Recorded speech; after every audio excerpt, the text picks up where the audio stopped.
Boa tarde a todos. É uma honra estar aqui no simpósio da PET, aqui 10 anos comemorando. Eu sempre falo para o Marcelo Magalhães, eu tenho ele como uma referência, né, que é uma pessoa batalhadora, né, correu atrás do sonho dele e tem muito sucesso na seara profissional, na seara da associação da PET, e a PET tem um lugar, né, nessa área de direito tributário, principalmente, em que grandes questões pululam sempre, né? Direito tributário no Brasil é um tema muito complexo, né, em comparação com outros países, né? O meu tema que me coube aqui é falar sobre ISS, territorialidade, local de acidência. Eu vou focar no caso Potenza Leasing, que é o último, é o capítulo mais recente dessa novela, né? O Clélio conhece bem essa novela, né, Clélio? E vamos lá, vamos enfrentar o tema e algumas abordagens críticas em relação ao acórdão, no caso Potenza Leasing, que decidiu pelo critério espacial do ISS no caso do leasing. Estou apanhando aqui. Só algumas premissas. É importante deixar claro que, quando você olha para o texto constitucional, você vê mais uma possibilidade quando você olha para o artigo 1563 da Constituição. Quando eu falo de imposto de serviço de qualquer natureza, eu não consigo inferir apenas um único critério espacial do ISS, o famoso onde se considera ocorrido o fato gerador, né? De uma prestação de serviço, eu consigo olhar pelo menos dois critérios espaciais relevantes que o legislador poderia elencar, né?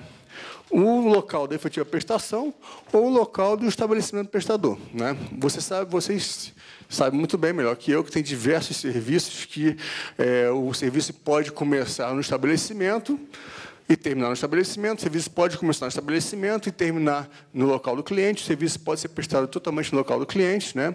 E isso não tem a ver, essa vinculação não se amarra ao tipo de serviço.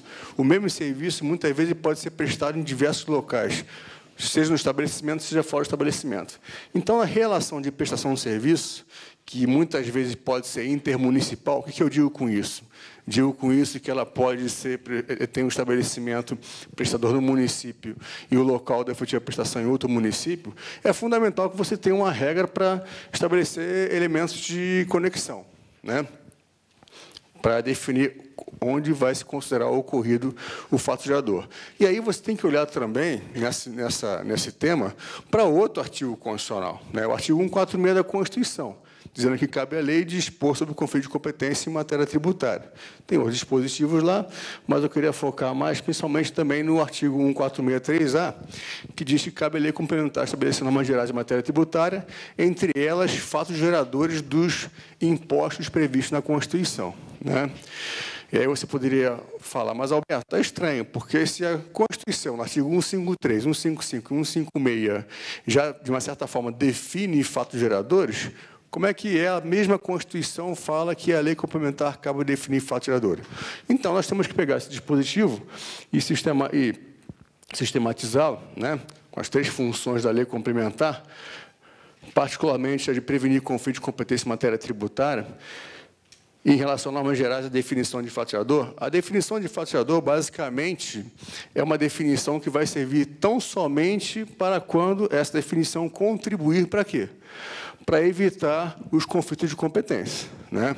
Então, quando vem uma lei complementar e define fato gerador, e fato gerador, nós temos que lembrar dos critérios que compõem fato gerador, se ela, ao definir fato gerador, ela contribui para a prevenção de um conflito de competência tributária, né? No caso do ISS, conflito entre municípios, o critério espacial do ISS, a lei complementar está cumprindo o seu papel, né? E aí você tem que lembrar que, nessa função de prevenir conflito de competência em matéria tributária, a definição de fato gerador, o fato gerador é uma expressão equívoca, né? Tem mais de uma acepção. Você pode ter o fato gerador em concreto, né? Ou pode ter o fato gerador em abstrato. O fato gerador em abstrato é a hipótese de incidência, critério material, espacial e temporal. Então, quando você, lei complementar, ela define critério espacial da hipótese de incidência, ou seja, onde se considera ocorrido o fato gerador, ela está definindo, está cumprindo a sua função de prevenir conflito de competência, né? Então, não me convence, e os tribunais, a STJ vai nessa linha, vamos chegar lá, em que pese o acórdão confuso, né? Não convence aquela ideia de que o ISS, o imposto devido sempre no local da prestação. Tá bom, local da prestação, mas qual é o local da prestação? E aí vem, naquela relação de prestação de serviço, o elemento de conexão relevante, critério espacial, vai ser estipulado pela lei complementar tributária, né? E aí você vê o elemento de conexão como um elemento relevante, né, nessa figura de definição de onde vai se considerar ocorrido o fato gerador. O professor Alberto Xavier traz essa definição desse conceito, em que é o instituto pelo qual o legislador determina o local de certo evento da vida, previsto para um ordenamento tributário, gerando-se efeito jurídico para esse evento pela aplicação de tal ordenamento. Ou seja, o fato da vida ele ocorre como um todo em mais de um lugar, né? Só que vai uma lei estipular, né, daquela espacialidade que ocorre aquele fato, onde vai se considerar ocorrido o fato gerador. É essa a função do elemento de conexão, né? E o elemento de conexão é sinônimo de critério espacial, né? Você vê também aí o professor Choeiro fala da questão da territorialidade, né, que era muito invocada para dizer que o ISS tem que ser devido sempre no local da efetiva prestação, né? Na verdade, essa territorialidade não é abandonada, né? Ela é tratada de uma forma de que o intérprete tem que buscar o genuine link, né? O critério espacial, o elemento de conexão, naquela relação de prestação de serviço, que ali vai ser considerado, naquele município, vai ser considerado ocorrido o fato gerador, né? E quem define isso é a lei complementar, né? Então, a Lei Complementar 116, à luz da própria Constituição, né, artigo 146, inciso 1, combinado com o artigo 146, inciso 3, a linha A, ela define os elementos de conexão, né? O principal deles é o estabelecimento do prestador, artigo caput do artigo 3º, perdão, né? Então, esse é o principal critério espacial do ISS. A lei ela usa um mecanismo de listar por serviços, né, aqueles cujo critério espacial não é o local do estabelecimento prestador, mas sim o local da efetiva prestação. São aí basicamente os incisos, principalmente os incisos do artigo 3º. Então, a lei complementar, ela diz que, em regra, o serviço é devido no local do estabelecimento prestador. Então, se você tem um serviço em que você tem estabelecimento em São Paulo e você vai prestar em Barueri, se é um serviço sujeito à regra do CAPT, você tem que pagar o ISS em São Paulo, independentemente de onde você foi efetivamente prestar o serviço. Nas exceções já é diferente. Você pega um serviço, por exemplo, de jardinagem, né? Serviço de jardinagem, segundo a regra da Lei Complementar 116, o ISS é devido no local da efetiva prestação. Então, se eu tenho um estabelecimento aqui em São Paulo, eu presto serviço de jardinagem, vou prestar serviço para um condomínio em Santana do Parnaíba, ora, o ISS é devido para Santana do Parnaíba, né? Porque o ISS, no caso do serviço de jardinagem, é devido no local da efetiva prestação. E a lei também traz algumas atividades em que o ISS é devido no local do tomador, que muitas vezes se confunde com o local da efetiva prestação, certo? Então, a lei complementar ela cumpre o seu papel quando ela define o critério espacial do ISS. Prevenir conflito de competência, né? Pela dificuldade e impossibilidade de determinação local preciso em que certos tipos de serviço ocorrem, né? Por ser também uma norma geral, né? Ela cumpre a função de normalizar o critério espacial para todos os 5.568 municípios que existem no país. Você já imaginou se cada município definisse o critério espacial do seu ISS? Já é um caos não sendo assim. Aí imagina se fosse, né? Então, você tem uma lei complementar em que ela, para as ordens jurídicas parciais, que são os municípios, no caso do ISS, é fundamental que ela venha trazer regras gerais, né? Você não tem critério espacial de tributação da renda, por exemplo, entre países, regulado por algum ente estatal, porque não existe. Então, os países, para definir critério espacial em relação à tributação da renda pelo mundo afora, eles vão ter que sentar numa mesa para definir um acordo, que é o acordo para evitar a bitributação, né? No caso de uma ordem parcial, que são os municípios, né, os estados também o são, já existe esse ente nacional hierarquicamente superior aos entes parciais, que são os municípios, e esse ente nacional, através da Lei Complementar Nacional, né, ele estipula as normas gerais, entre elas o critério espacial do ISS. E isso vem com uma ideia de padronizar e uniformizar. Como eu falei, não tem como cada município estipular o seu critério espacial. Né? Uma ideia de federalismo integrativo. Né? E acontece, às vezes, assim, na definição de ficção e presunção. Né? Ficção e presunção de considerar sempre naquele serviço a advocacia. Sempre considerar na advocacia, por exemplo, que é excesso devido ao local de estabelecimento. Independentemente se você é de São Paulo, o seu cliente está em Cotia e você vai defender uma ação no Supremo. E é irrelevante isso. Né? O relevante é onde você está estabelecido, né? Por conta da definição estipulativa da Lei Complementar 116. Né? Trazendo também uma praticabilidade, com certeza, né? Os elementos de conexão cumprem essa função. Então, você pega alguns serviços, por exemplo, serviço de pesquisa e desenvolvimento. William Bonner, Jornal Nacional. O IBOP pesquisou em 450 municípios sobre a eleição para a presidência. Ora, não faz sentido dizer que o ISS vai ser devido nesses 450 municípios, mesmo que particionadamente, não faz sentido. Tem que ver onde é que está o estabelecimento prestador a partir do qual se presta esse serviço de pesquisa e desenvolvimento. Então, percebe que não há que se buscar aonde foi a efetiva prestação, mas sim qual estabelecimento que reúne as condições, e a gente mais na frente vai falar de unidade econômica profissional, né, que reúne as condições para ser considerado o estabelecimento a partir do qual se presta o serviço. Se o serviço é prestado no estabelecimento ou fora, isso é irrelevante. O relevante é o que a Lei Complementar estipula, né, se o ISS é devido no local de estabelecimento, então a busca passa a ser qual o estabelecimento dessa empresa, se ela tiver mais de um estabelecimento, a partir de qual estabelecimento ela presta o serviço. Né? Tem serviço de aerofotogrametria também. Um aviãozinho, você é um fazendeiro, tem uma fazenda que perpassa o território de 2, 3 municípios e contrata um serviço de aerofotogrametria para fazer o levantamento planimétrico da sua fazenda, vamos supor. Né? Ora, não faz sentido dizer que você tem que buscar a rota do avião, a projeção no território do município para saber dividir o ISS entre 3 municípios. Não faz sentido. Né? Então, você tem que ver onde é que está estabelecida a empresa que presta o serviço de aerofotogrametria. Né? E o serviço que eu mais gosto, para dar o exemplo, é o serviço de nucleação e bombardeamento de nuvens. Né? Eu pergunto a você, se o ISS fosse devido sempre no local da efetiva prestação, onde é que você pagaria esse serviço? Né? Onde passa a nuvem? Né? Para quem não sabe, nucleação e bombardeamento de nuvens é o serviço que se presta para fazer chover. Né? Então, você contrata uma empresa e tem uma estiagem na tua região, você contrata uma empresa, um pool de empresários, ou até contrata uma empresa para prestar o serviço de nucleação e bombardeamento de nuvens. Então, a empresa vai subir com o aviãozinho lá e jogar, acho que é nitrato de prata, alguma coisa assim, nas nuvens para fazer chover. Não faz sentido dizer que o ISS é servido no local da efetiva prestação. Então, é um exemplo extremo, né? É um exemplo extremo de que tem que ter um elemento de conexão. Né? Então, aonde está estabelecida a empresa que presta serviço de nucleação e bombardeamento de nuvens? Ora, onde ela estiver estabelecida é onde vai ser devido o ISS. Então, a busca passa a ser, se essa empresa possui mais de um estabelecimento, passa a ser de qual dos estabelecimentos reúne as condições para prestar o serviço. Né? É uma outra questão. Né? E a STJ, você sabe que tem uma grande novela em relação ao critério espacial do ISS, né? A discussão entre o local de estabelecimento prestador e o local da efetiva prestação. Né?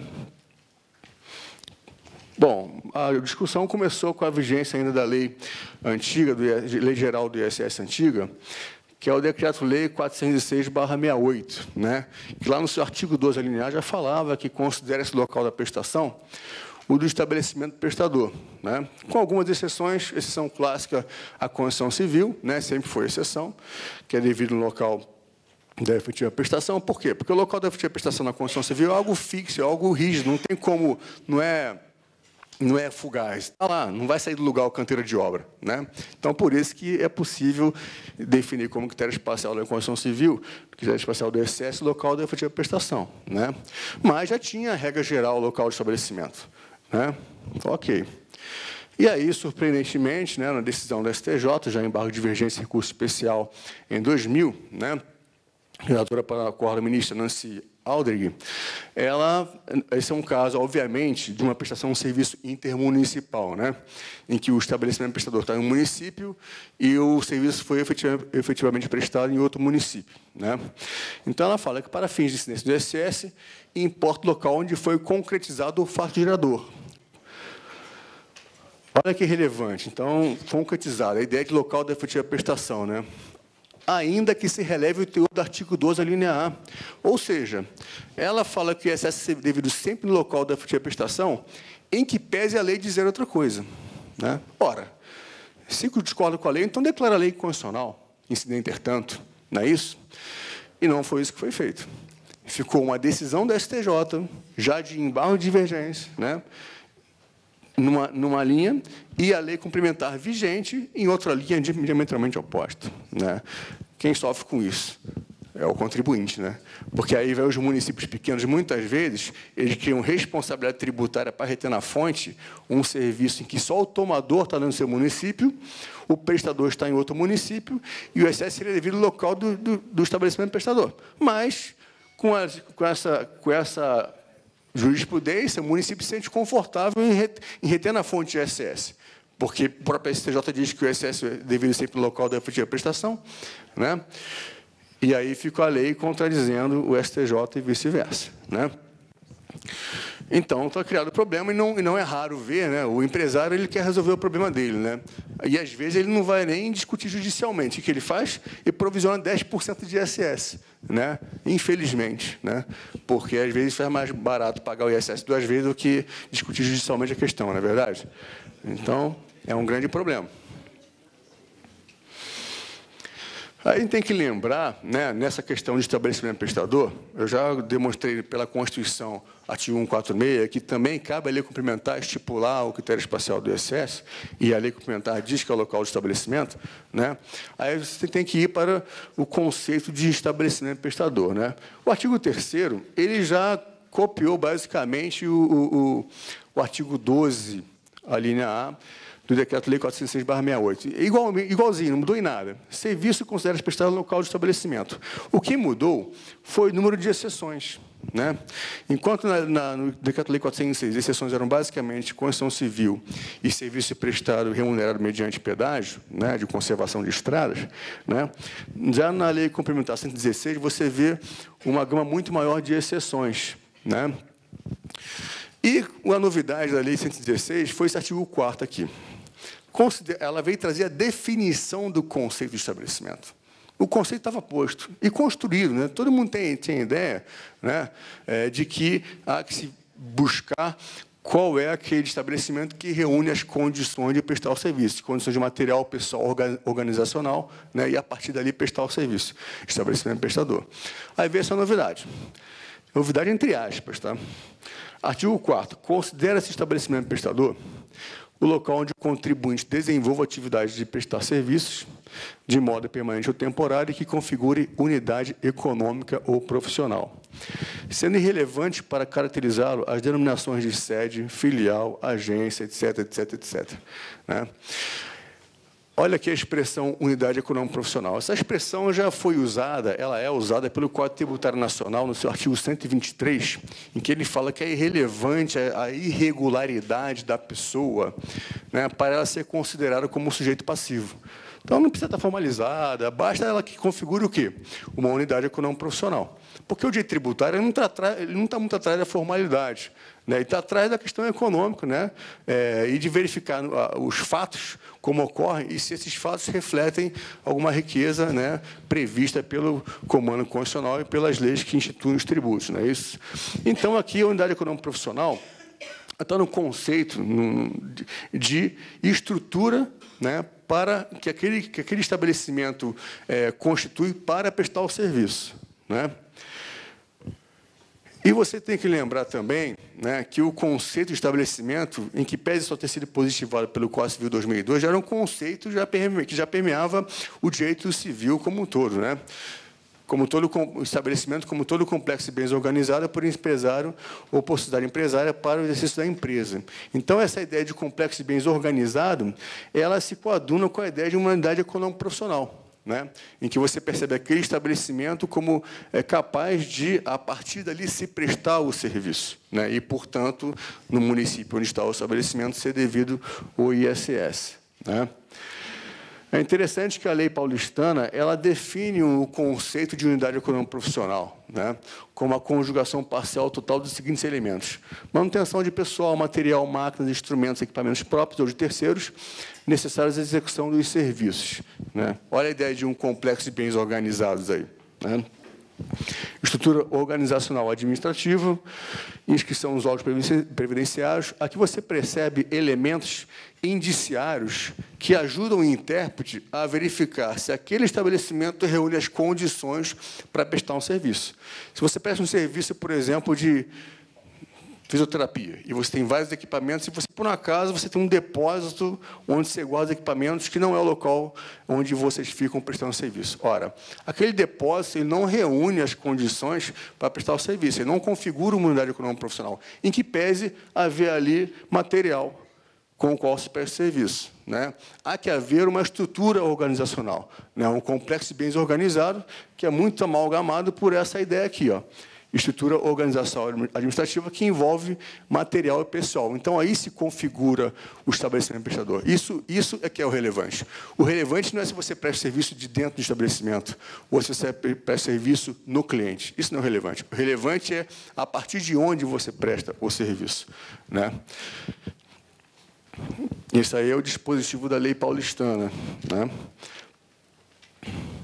E aí você percebe, bom, então, no primeiro momento, a STJ, Nancy Aldrich, relatora para a qual, dizendo que ISS seria devido sempre ao local da efetiva prestação. A meu ver, contra a lei complementar e, indiretamente, contra a própria Constituição. Né? No segundo momento, você vê esse acordo no relator, a ministra Helena Calmon, famoso 1.117.121, que é um recurso repetitivo, em que se percebe o equívoco, né, daquele entendimento. O próprio STJ percebe o equívoco, aqui já, a meu ver. Né? Ele fala de que, olha que interessante, a competência para o cobrança do ISS, sob a égide do Decreto-Lei 406/68, era o local da prestação do serviço, o que foi alterado pela Lei Complementar 116, quando passou a competência para o local da sede do prestador de serviço. Bom, duas críticas aqui. Né? Primeiro, nunca mudou. Né? Nunca. O caput do artigo 3º da 116 é idêntico ao artigo 12 alineado da lei, do Decreto-Lei 406/68. Idêntico. Local de estabelecimento. Né? Mas aqui me parece um pouco um compromisso com o passado. Né? Ora, aproveita que a lei 116 veio, então ela serve como álibi para poder alterar e fingir que não... Né? Tudo certo. Né? Então, a 116 foi o mote, foi o álibi para alterar o entendimento equivocado lá atrás. Para mim, está muito claro isso. Né? O que foi alterado para a 116, quando passou a competência para o local da sede do prestador. Ora, outra crítica aqui. Sede não se confunde com estabelecimento prestador. Né? Sede, normalmente, é um sinônimo de matriz, onde há o poder decisório da empresa, não tem nada a ver com estabelecimento prestador. A sede você muda formalmente no papel. Né? E você registra na junta local da sede, não é isso? Então, o sede é um elemento mais formal, né? que não é relevante para a definição do local do estabelecimento prestador, não é relevante para o ISS a sede. Né? Mas aqui, assim como lei, a gente também interpreta acórdão. Né? Ainda mais agora que nós estamos naquele civil law meio common law, né? aquela situação meio pastosa entre civil e common. Né? Sistema híbrido, né? Civil/common law. Né? A gente tentando aprender como os britânicos, como os americanos, como é que se interpreta o direito jurisprudencial. Né? Mas o artigo 3º dá a dica que houve equívoco aqui na palavra sede. Porque o artigo 3º ele fala justamente que é devido no local de estabelecimento. Ele não fala que é devido no local da sede. Ele fala que é devido no local de estabelecimento do prestador. Né? Então, a gente perdoa esse equívoco sede aqui, interpretando o acórdão. Né? E lembrando que isso é repetitivo. Tá? E a ministra Helena Calmon foi mais explícita aqui nesse outro julgado, em que ela fala... em que ela fala que tal entendimento... Preciso ser 8, foi 8,5. Né? Ela fala que tal entendimento, o antigo, ministro Nancy Aldrich, Muito foi reclamado pelas empresas que afirmavam estar no entendimento pretoriano em divergência com a lei. É verdade. A gente viu a divergência entre a decisão do Hans Aldrich, né, com o artigo que dizia que o excesso devido ao local do estabelecimento, né? Assim, o que me fez proceder ao minucioso estudo e tal, assim, expostas as razões, ficou consignada a tese que prevaleceu até o advento da Lei 116, quando for alterada a tese de que é no local da sede que se deve recolher o ISS. Né? De novo, a ideia de que a 116 teria mudado o critério espacial do ISS, quando não mudou nada, né? Continua na mesma. Né? E aí o famoso julgado Potenza Leasing, né? O ministro Napoleão Nunes Maia Filho. Esse julgado é muito interessante, ele é bem longo e você, lendo, você consegue extrair algumas questões importantes dele. Né? Ele fala aqui, sujeito ativo. Bom, antes de mais nada, isso aqui foi para decidir onde se considera devido o ISS da atividade leasing, né, no serviço de leasing. O leasing financeiro, entendeu? O STF que é devido ao ISS, e a discussão era, tá bom, é devido ao ISS, mas tem que pagar onde? No município de Guarulhos, se não me engano, Guarulhos, onde está a sede da empresa Potenza Leasing, né, da arrendadora, ou no município de Tubarão, onde você tinha lá uma concessionária de veículos, né, e tinha lá um quiosque da Potenza Leasing vendendo leasing, né, para quem quisesse comprar o carro não tinha dinheiro para pagar à vista. Né. Para o município de Tubarão, era devido lá, porque era lá o local da prestação. Né? Para o município de Guarulhos, onde está a sede da empresa leasing, devido em Guarulhos. Né? A discussão foi essa. E aí decidiu-se que o município competente, olha o que ele fala, sujeito ativo da relação tributária na vigência do Decreto-Lei 406/68, município da sede do estabelecimento prestador. Olha que interessante. Relevando essa questão de sede do estabelecimento, essa expressão aqui, a meu ver, também é equívoca, né? Ele deixa claro que, já no Decreto-Lei 406/68, o excesso é devido ao local do estabelecimento. Né? E você, lendo o voto do ministro relator e os demais votos, quase todos os ministros reconhecem que o STJ errou lá atrás. Né?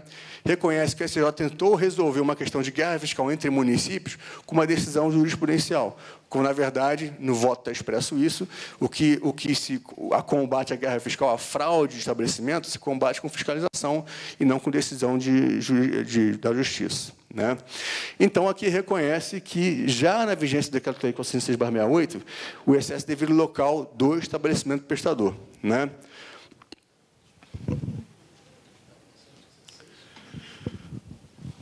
Continuando, o serviço ocorre no local onde se toma a decisão da aprovação do financiamento, onde se concentra o poder decisório, onde se situa a direção geral da instituição. Aqui ele está falando o seguinte, que, na verdade, a sede, no caso do leasing, coincidentemente, a sede é onde se presta serviço, porque toda atividade de controle e gestão daquele, entre aspas, financiamento, ocorre na sede, né? Ocorre onde está estabelecida a empresa de leasing. Né? E você confirma isso com a própria resolução do Conselho Monetário Nacional, em que ela determina que a empresa de leasing deve manter um departamento técnico devidamente estruturado e supervisionado diretamente por um dos seus diretores. Né? No voto, o relator faz uma menção a um artigo do professor Humberto Ávila, em que ele elenca várias tarefas da atividade de leasing, em que a maior parte delas necessariamente era prestada na sede, né? O que é verdade. Né? E tem a ver com isso aqui, porque a instituição financeira ela não vai disponibilizar vários departamentos de leasing ao longo do país, das agências bancárias do país inteiro. Isso é custo para ela. Né? Então, com a TI, hoje em dia, ela consegue gerenciar, controlar a atividade de leasing a partir de um local só, né? que é esse departamento técnico aqui. Né? Então, é a partir dele que se presta serviço de leasing. No caso da Potenza Leasing, estava em Guarulhos. Né? Aí, no voto do ministro, na decisão do Potenza Leasing, continua. Após a vigência da 116, é que se pode afirmar que, existindo unidade econômico-profissional do estabelecimento prestador no município onde o serviço é perfectibilizado, ou seja, onde é ocorrido o fato gerador, ali deverá ser recolhido o tributo. É interessante, né? Porque, existindo unidade econômico-profissional do estabelecimento, o estabelecimento não tem unidade econômico-profissional. O estabelecimento se configura quando existe a unidade econômico-profissional, é diferente. né? Então, havendo aqueles elementos todos lá, ou parte deles conjugados total ou parcialmente, é que se vai configurar um estabelecimento, e aí sim você pode dizer, por que a unidade econômica profissional é que existe estabelecimento prestador. Não há que se misturar unidade econômica profissional do estabelecimento, e onde o serviço é perfectibilizado. Isso aqui tem a ver, está confundindo um pouco, né? Perfectibilizado como local onde é efetivamente prestado. Ora, uma coincidência no leasing é que o local da efetiva prestação se dá na sede. Mas podia acontecer de, em que pese a unidade econômica profissional, o estabelecimento ser a sede, o serviço poder ser prestado fora, numa outra atividade, não no leasing, né? No leasing isso não ocorre. E ele faz essa confusão, ele decide que é na sede, porque é na sede que efetivamente se presta serviço, quando isso é irrelevante. Eu falei aqui há algum tempo atrás. É relevante onde efetivamente se presta serviço. O que interessa na espécie do serviço é, naquele tipo de serviço, o que a lei complementar define como critério espacial, né? E há uma confusão, né, entre sede, que normalmente se confunde com matriz, que é o estabelecimento principal, né? E você vê a própria conceituação de sede. Ela não é utilizada pelo ISS desde 68, com o Decreto-Lei 406. Né? Antes, o CTN usou critério espacial sede, mas ele abandonou porque viu que não dava certo. Porque sede é uma alteração formal no contrato social, você muda a sede. Né? A definição de sede como critério espacial do ISS não ajuda a manter uma verdadeira correlação com o local a partir do qual realmente são prestados os serviços. Né? Você também tem uma empresa, os estabelecimentos secundários, né, filiais, sucursais e agências. E aí você tem que lembrar, né, acho que seria interessante ser reforçado isso, o artigo 4º da 116. Ele fala que a ideia de estabelecimento é onde se configura unidade econômica profissional, sendo irrelevantes para caracterizá-lo as denominações de sede, filial, sucursal, lembra? Ora, a própria lei fala que sede é irrelevante. Como é que o acórdão cita a sede como critério espacial do ISS? Né? Aí, de novo, interpretemos sede no acórdão como estabelecimento prestador, né? Mas sabemos que não se confundem. Né? Houve esse equívoco não só no RESP da ministra Eliana Calmon, né, local da sede, já de sempre lá interpretamos, como também nesse do Potenza Lise. Né? Ainda dá uma confusão maior um pouquinho, né? Município do local onde sediado o estabelecimento. Quer dizer, na verdade, o sediado eu vou entender com outro sentido, não como sede, mas como localizado, vai. Onde localizado, vamos interpretar, onde localizado o estabelecimento. Aí a gente diminui a equivocidade semântica aí da questão. Né? Então, o relevante é o local do estabelecimento prestador, e nunca o local da sede. No caso do leasing, se confunde a sede com o estabelecimento prestador da atividade leasing. Né? E aí, você percebe, isso aqui é uma parte do acórdão, né? É bom ler isso aqui. O artigo 12 do Decreto-Lei 406/68, com eficácia reconhecida de lei complementar, estipulou que, à exceção dos casos de construção civil e de exploração de rodovias, o local da prestação do serviço é o do estabelecimento prestador. Né? E aí ele discorre muito corretamente, ao meu ver, de que, olha o que ele fala, a interpretação do mandamento legal leva à conclusão de ter sido privilegiada a segurança jurídica. E elemento de conexão serve para isso, critério espacial. Serve para definir, estipular fisicamente onde se considera ocorrido, para trazer o quê? Segurança jurídica. Né? Para evitar dúvidas e cobranças de impostos duplicados, sendo certo que eventuais fraudes devem ser combatidas por meio da fiscalização e não do afastamento da norma legal. Né? Observe-se, aqui é importante esse ponto aqui, está na ementa. Observe-se que nem mesmo a Lei Complementar 116, que sucedeu o Decreto-Lei 406/68, prestigiou em sua integralidade o entendimento externado pelo STJ, de modo que não reputa como competente para o entendimento antigo, né? Não reputa como competente para a arrecadação do tributo em todos os casos o município em que é efetivamente prestado. Ou seja, e está deixando claro aqui que mesmo a 116 não mudou a regra do jogo. A regra do jogo era a regra geral, critério espacial do ISS local do estabelecimento prestador. Né?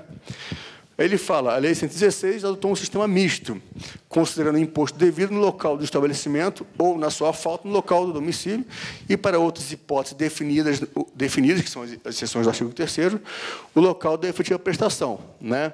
Então, está muito claro aqui, a meu ver, aqui, na verdade, é o voto do ministro Napoleão. Né? Está muito clara a ideia de que há uma continuidade, de que sempre foi, desde 68, com o Decreto-Lei 406, sempre foi critério espacial do ISS o local do estabelecimento prestador. o local da efetiva prestação é exceção para alguns tipos de serviço, né?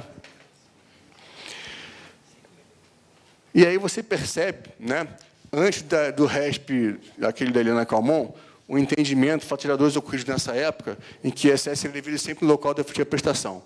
Aqui, a meu ver, contra a lei complementar, indiretamente contra a própria Constituição, né?